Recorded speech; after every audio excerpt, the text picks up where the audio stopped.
ખૂબ સારા છે, કારણ કે જ્યારે મારે ભણવાનું હોય, કોઈ કાર્ય કરવાનું હોય તો એ લોકો મને સાથ આપે છે.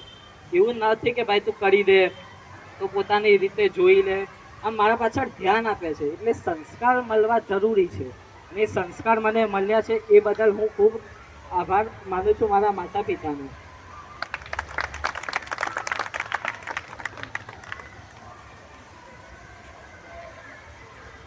તો વિદ્યાર્થી મિત્રો, વાલી મિત્રો, હું આજના કાર્યક્રમમાં અંતમાં એટલું જ કહીશ. અંતમાં હું એવું કહીશ કે માતા પિતા આપણા જીવનનું મૂળ છે. બાળકો સાંભળજો, માતા પિતા આપણા જીવનનું મૂળ છે, પણ એ મૂળને મજબૂત કરવું ને, વાલી મિત્રો, એ મૂળને મજબૂત કરવું હોય ને તો એ વૃક્ષ હરિયાળું કોણે આપણે જ બનાવવું પડશે. એ મૂળને જો મજબૂત કરવું હોય તો એ વૃક્ષને હરિયાળું આપણે જ બનાવવું પડશે.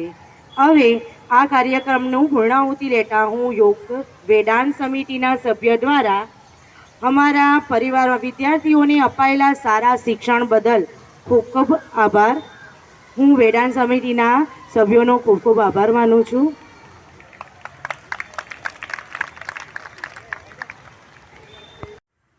આજે બાળકોના સંસ્કાર માટે માતા પિતાનો બહુ મોટો ફાળો છે.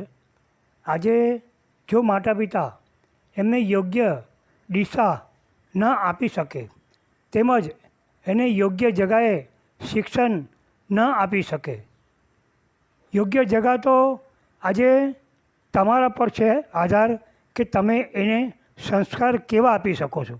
બાકી આજે ભણવાવાળા તો દરેક જગા પર ભણી પણ ગયા છે અને સંસ્કાર પણ ગ્રહણ કરી ગયા છે. માટે આજે માતા પિતાનો સંસ્કાર અને ભણતરમાં અને એને યોગ્ય તરફ વાળવાનો ધ્યાન સતત જરૂરી છે. માટે આજે માતા પિતાનો બહુ મોટો ફાળો છે.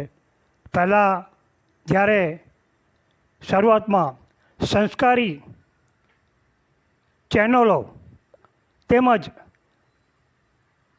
ટીવી ઉપર શરૂઆતમાં સંસ્કારી સિરિયલો ધર્મના જ્ઞાન તેમજ ધર્મનું સંસ્કાર આપે એવી સિરિયલો ચાલતી હતી.